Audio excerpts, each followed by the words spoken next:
Hello everyone, FPL Raptor here and welcome back to another video on my YouTube channel. In today's video, I'll be rating your drafts. Over on Twitter, I asked for as many of your drafts as possible to rate in my upcoming video. I received over 400 drafts, so thank you to everyone that sent them in. I've selected some different drafts for today's video with different structures and different price points to hopefully spark some insightful discussion. So get very, very active in the comments. Let me know what you think of all of these different teams. Let me know what current structure you're going for. But without further ado, let's get into today's video.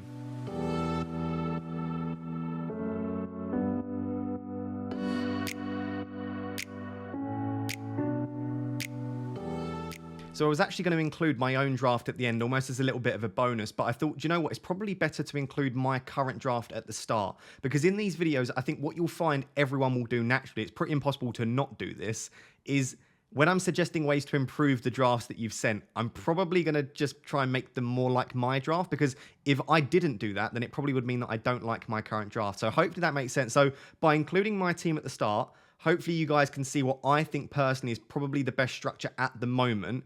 However, I will start trying to still look at each team sort of individually and try to not be too biased by my own current draft. So this is currently what I'm working with. I have made a few changes. I continue to make changes as well. It's pre-season. We're making hundreds of changes and thinking about loads of different things. I'm currently on a flexible 4-4-2. And as I've said in multiple videos, at the moment, I'm more considered with the price points and flexibility. So at the moment, I've got two premiums. I've got a mid-price striker. I've got two £8 million midfielders, a cheap midfielder, two £6 million defenders, a premium defender, a £5 million defender, and I've got a decent bench option as well. So I genuinely believe, and even if I don't end up with this team, I will still believe it, this is the most flexible, balanced team you can possibly build. It gives you a good price point in each of the different positions, midfield, defence, and forwards as well. So let me know down below what you think of my current draft, but just to let you know that if I do seem slightly biased and start to try and make it like a 4-4-2, I do apologise. I'll try not to do that. Let's look at the first draft. So guys, what I've done is I've chosen 8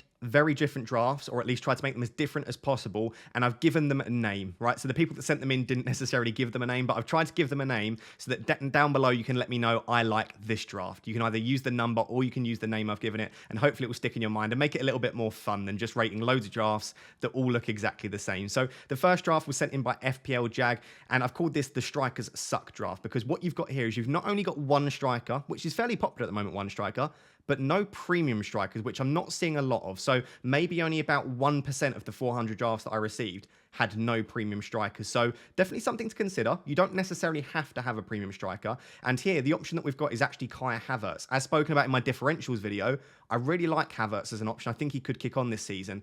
And what that does is it still leaves you fairly flexible with those sort of 7.5 to £8 million strikers. So I do really like this. The only thing is, of course, if Haaland and Kane start smashing it, you've got to sell one of your premium midfielders, or you've just got a wild card to restructure there. So it's not necessarily the worst thing in the world. And I think the thing that I like about this is that at least you haven't completely taken the money out of your attackers. The midfield is absolutely lovely. You've got two premiums in Son and Salah. As I've been saying for a while now, I love the £8 million price points in midfield. You've got Mahrez, you've got Maddison. Neto's a good cheap option. What I would say is, considering you've got no premium strikers, the defence seems a little bit weak. So you've only got Trent and Cancelo. So there's no Chelsea defence, no Tottenham defence in there. But Johnny and Tomiyasu are really nice options. And what you've essentially got here is 3 £4.5 million defenders. So Johnny, Tomiyasu and Henry. And if you get a good rotation, so Johnny, Tomiyasu and Henry actually rotate quite well there. If you can get 3 that rotate quite well and always be playing 2, I actually quite like it. This is actually a really nice team to start, just to make you think, yes, everyone, the big discussion at the moment is Kane or Haaland. You don't necessarily need to go for both, and I quite like the option of going for Salah and Son. Let me know down below what you think of draft 1. Let's move on to draft number 2. So for draft number 2, you've actually got 2 for the price of 1. I'm going to show you draft A, Draft 2A and Draft 2B. They're 2 variations on what we are calling the Threemium draft. I think the term was coined by Who Got the Assist, but it's essentially 3 premiums. Now, by premiums, we are referring to the premium attackers, i.e. yes, Trent's a premium defender, but we're referring to the likes of Salah, Son and Haaland. So those are the 3 premiums that this draft currently has. So you can see Salah, Haaland and Son, 2 cheaper midfielders in Martinelli and Neto, and then a really solid defence. Ederson in goal, so you're covering that Man City defence. Premium goalkeeper, I don't mind that at all. Trent, Tomiyasu, James Perisic and Trippier. I tell you what, it's a beautiful looking draft. Like, that starting 11 is very, very good. I suppose Martinelli having to start every week because the bench is so weak, along with having to play Tomiyasu, Trippier, Neto every single week. I would worry that maybe you've got too many players that are either rotation risks or don't have perfect fixtures every week. So, for example, Trippier's got really tricky fixture in 3 and 5. So's Neto got a difficult fixture in game week 3. So, in game week 3, are you going to sell Trippier and Neto, or are you just going to play them with their tricky fixture? So, that's something to think about there. Maybe just look a little bit longer term. The only other issue I have with this is I think there's a bit of an absence of 2 positions. I think there's no £8 million midfielder. So again, if any of those 7 £8 million midfielders start to smash it, you're going to have to sell Son anyway, or Salah or Haaland. If you're probably going to have to do that anyway, because I guarantee at some point you're probably going to want one of those 7. Maybe you just start with only 2 premiums and you start with one of those 7 £8 million mids. So that's the position. And then there are absolutely no sort of mid-priced or even cheaper strikers that you've only got 2 £4.5 million strikers. So what happens again if Undav, Tony, Wilson, Calvert-Lewin? I know it seems like they won't at this stage, but I guarantee at some point you probably want a mid-priced striker, or a mid-priced forward, I should say, even maybe like a £6 million forward like a Brennan Johnson. So for me personally, I understand the attraction to a Threemium draft or a 3 premium draft.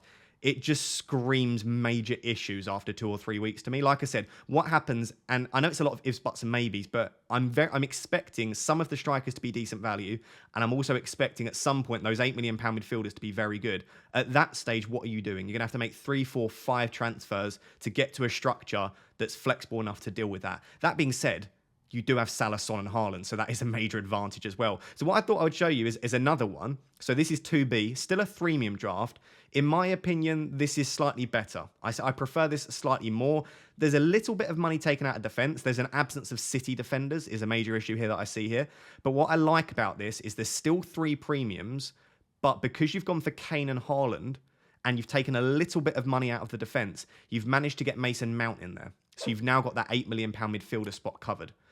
The bench is a little bit weak, but again, most of the benches that I've seen, even in the drafts that I've built, the benches tend to be a little bit weak. That's why I tried putting Tomiyasu first sub in my most recent draft. But for me, this is just a little bit more balanced. So if I were going for a 3 premium draft at the moment, I think I would be on something fairly close to this. I would be going for slightly less money invested in the defense.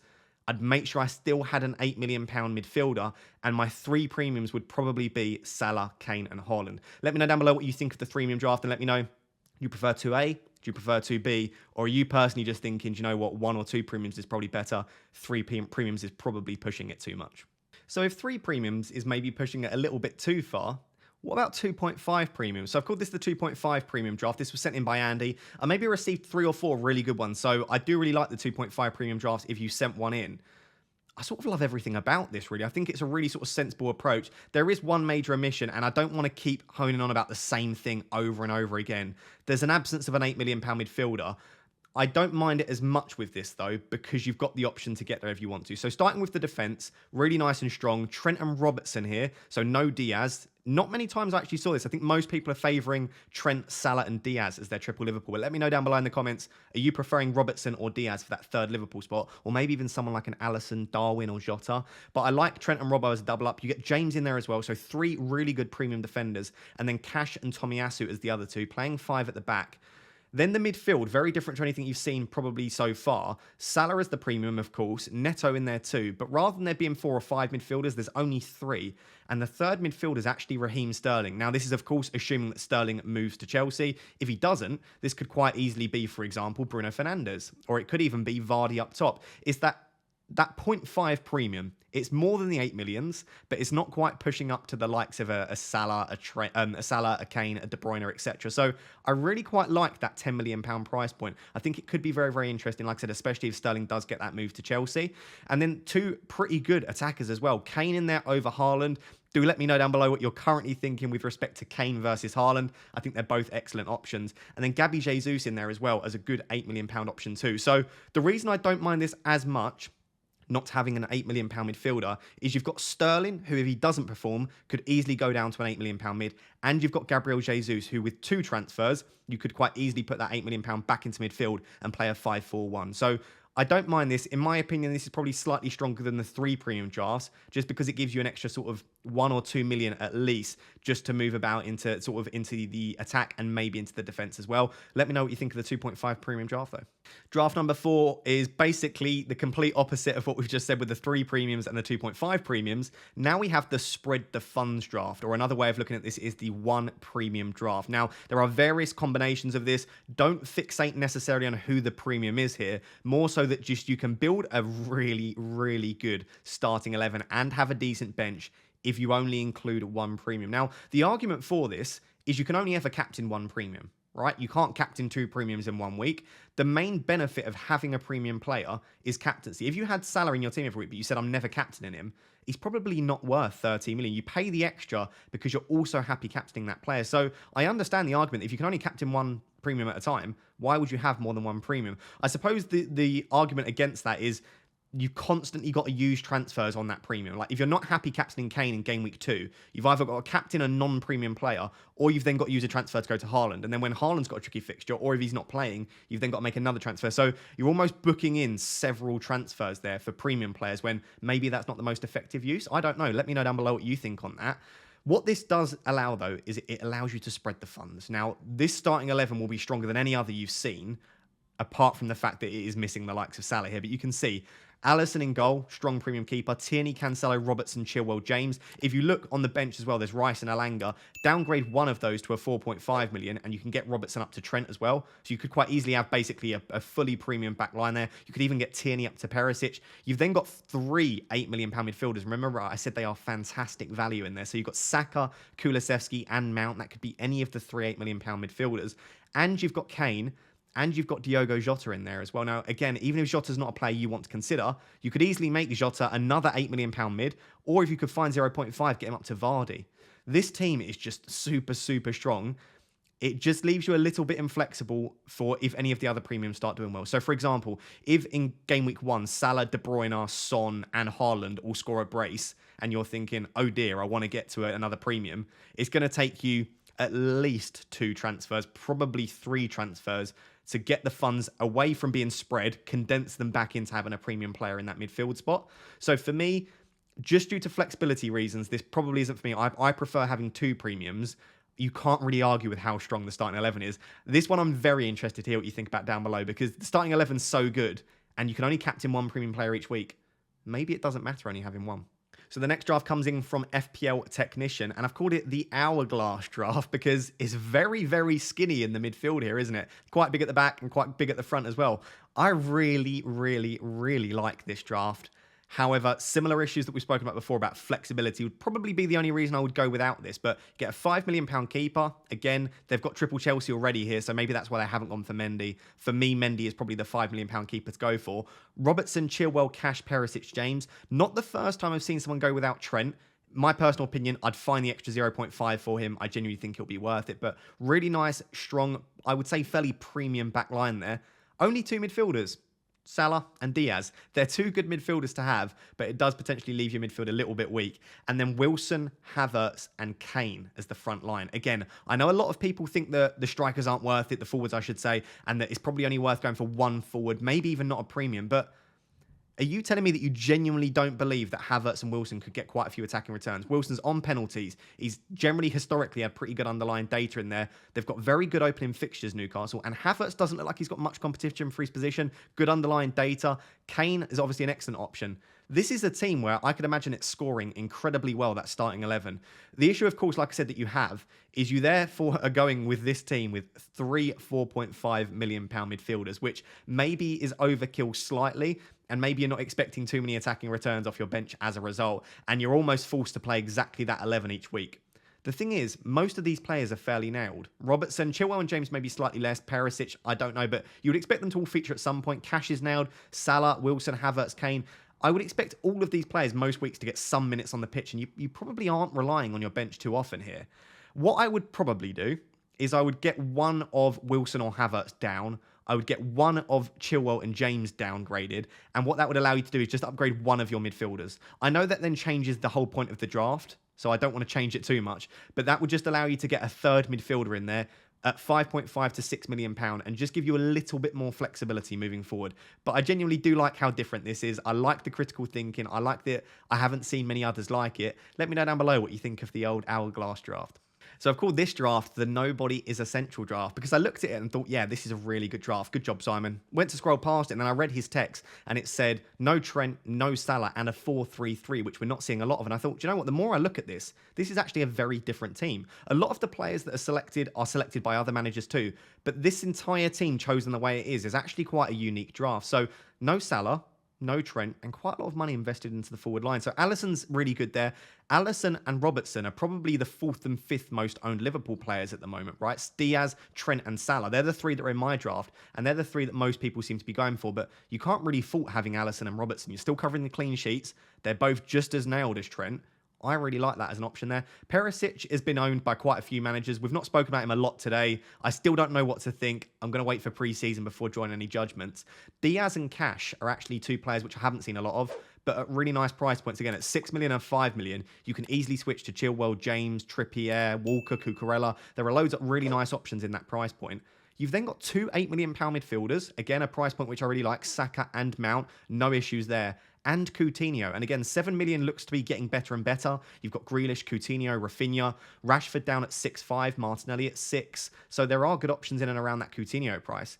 And then 3 exceptional strikers with Jesus, Kane, and Haaland. So a lot of money invested into the forward line. You can see Neco Williams is currently in there. It looks like Neco Williams is going to get his move as a £4 million defender to Nottingham Forest, which could be a really, really nice option for our benches. So I really liked this draft here. And like I said, it's not necessarily the most different draft in the world, but it's different enough. And the combination of players, the formation, investing more money into the forward line, I think this is a really, really nice job. So good job, Simon. This is what I want to show more of. You don't necessarily need to go super template with your team. You can mix it up a little bit without making too much of a different draft.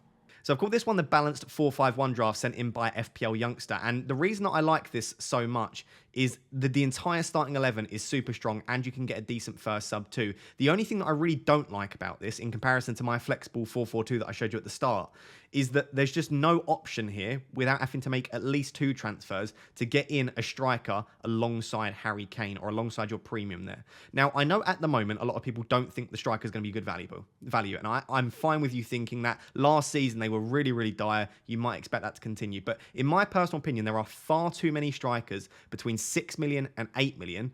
I genuinely believe at least 1, probably 2 or 3, will emerge as really good options in the first 6 game weeks, and a lot of managers will be scrambling to try and get one of those forwards in. It might be one of the Nottingham Forest strikers, it could be Mitrovic, it could be Tony at 7, Wilson, Watkins, Bamford, Calvert-Lewin, Havertz, Jesus. There are so many talented footballers that are playing for their teams week in, week out. I guarantee someone emerges, and this structure leaves you, it will be at least 2 transfers to get a 7.58 million pound striker in my personal opinion. So it's not necessarily the worst thing, right? 2 transfers can be done, especially if you roll your transfer in game week 2. Making 2 transfers in game week 3 to do that isn't that difficult. But if any other issues arise, it could mean that you ended up taking hits just to get to a structure that you could have started the season with. So again, I'm trying to not make these teams too similar to mine. That's the key reason that I personally prefer a 4-4-2 to the current 4-5-1. But the team itself is really nice. They've got a much stronger defense than I have. So Raya, Perisic, Trent, Cancelo, James.